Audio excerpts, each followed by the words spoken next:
बिस्मिल्लाहिर्रहमानिर्रहीम। अस्सलाम वालेकुम नाज़रीन। दोस्तों अज एक ना मेरे को फेसबुक ते पोस्ट एक आई सी ते मेरा दिल किया कि यार क्यों ना इस मौजू ते ही एक छोटी जी वीडियो बना के अपने दोस्तों को शेयर की जाए कि बड़ी सबक अमेज़ ते बड़ी अच्छी एक सीखन कह लो कि कोई चीज़ मिलती है सानू। एक हॉस्पिटल दे विच एक बजुर्ग सन, ठीक है जी। एक हॉस्पिटल दे विच एक बजुर्ग सन, बीमार हो के ते वो हॉस्पिटल दे विच एडमिट सन। ते एक जिहड़ी पोस्ट या जिहड़ी तस्वीर ये एक नर्स ने खिंची है या मैडिकल दे किसी भी एम्पलॉय ने खिंच के अपलोड की है। उन्होंने दसिया कि साढ़े कोल एक बजुर्ग ने जिहड़े कि 3-4 दिन तो साढ़े कोल हॉस्पिटल एडमिट ने, लेकिन उन्होंने अहले खाना दे विचों कोई भी उन्हों दा हाल चाल पुछन वास्ते या उन्हों दा पता करने वास्ते कोई नहीं आया। लेकिन ये विच एक बड़ी वड्डी गल है कि देखो एक कबूतर है 2 दिन तो, एक परिंदा है कबूतर है 2 दिन तो उन्हों का पता करने वास्ते आ रहा है। 2 दिन तो डेली आता है उन्होंने कोल या उन्होंने उपर बैठता है, बैठ के थोड़ी देर तो बाद वो चला जाता है। तो सब लोग हैरान सन कि यार की माजर है।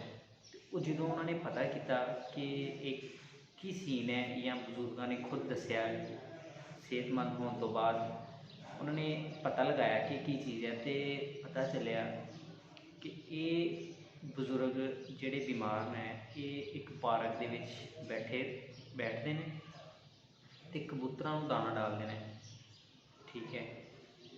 तो देखो कि इंसानियत अपनी भुलता ही जा रहा है, ठीक है। तो एक कबूतर है, एक जानवर है, एक परिंदा है जिहड़ा कि अशरफुल मखलूकात भी नहीं है। तो उन्होंने भी पता है कि मैं ना मैनू इस बंदे ने दाना डालिया कितने दिन या जिन्ने दिन भी दाना डालिया इन्ने, तो मैं उन्होंने 3-4 दिन तो मुलाकात नहीं हुई मेरी। वो पता करने वास्ते लभदा या जो भी सूरत हाल है वो पहुँच गया बैड तक या हॉस्पिटल तक। या बड़ी अच्छी गल है कि अगर तुम किसी नाल मदद करते हो ना तो बहुत अच्छी गल है, किसी का हाल अहबाब पुछते हो बड़ी अच्छी गल है। तो देखो कि यार असी एक अशरफुल मखलूकात हो के भी एक इंसानियत को ख़त्म करते जा रहे हैं। आए दिन कोई ना कोई कत्ल होंदा हो रहा है, कोई आए दिन कोई कह लो कि फैमिली ही एक दूसरे को कटती वढ़ती नज़र आ रही होंगी है। भैन भरा माँ प्यो एक दूसरे को कटते वढ़ते नज़र आ रहे होंगे ने। आम छो हल्की जी गल है ये पहले सुनते सी कि जनाब कत्ल होया तो बड़ी देर की गल कि कत्ल होया तो सारे लोगों ने कहने हाँ कत्ल होया बड़े ने हैरान होना। तो हुण देखो कि जनाब आए दिन रोज़ साढ़े लागे आले मतलब आले दुआले बहुत ज़्यादा कत्ल वगारत आम रूटीन हो रही है, कोई मसला ही नहीं है ऐसा। तो देखो कि बहुत ही सानू ये सबक मिलता है कि एक परिंदा आन के तुहाडा हाल अहबाब पुछदा है। इसका मतलब ये होया कि अगर तुसी किसी चीज़ के नाल किसी इंसान के नाल या किसी भी जानवर के नाल या किसी भी परिंदे के नाल मुहब्बत करते हो ना अच्छे तरीके नाल उन्होंने अपना उहदे नाल मदद करते हो ना जी, तो वो तुहानू ज़ाया नहीं होंदी। वो किसी भी कहते हैं ना कि अगर तुहानू मदद करनी चाहिए है तो उन्होंने ये ना सोच के देखो कि यार वो जानवर है या वो मदद नहीं करनी, या वो कमज़ोर है वो मदद नहीं करनी, या वो गरीब है वो मदद नहीं करनी। देखो जो भी तुम मदद करोगे ना तो अल्लाह छड़ के तो फिर मदद करो कि मैं सिला अल्लाह को लेना है, अल्लाह ने देना मैनू सिला, तुम मदद करनी है बस।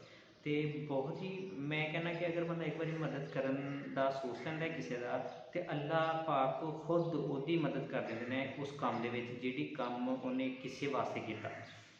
तो बहुत अच्छी गल है, मैनू तो बड़ी पसंद आई ये जी ना पोस्ट देख के। पोस्ट भी मैं शेयर कर दाँगा, पोस्ट भी देखनी है तुसीं कि एक पोस्ट एक बजुर्ग ने जोड़े लेटे हुए ना उन्होंने उपर जो ना कबूतर बैठे हुआ है। ठीक है दोस्तों, फिर अगर तुहानू ये वीडियो मेरी अच्छी लगती है तो मेरे चैनल को लाइक करो, वीडियो में भी लाइक कराया करो, चैनल को सबसक्राइब करो तो अगे शेयर करो तो मेहरबानी, शुक्रिया, थैंक्स। हो सकता है मेरी गल किसी की समझ दे आ जाए। ओके जी, अल्लाह हाफिज़।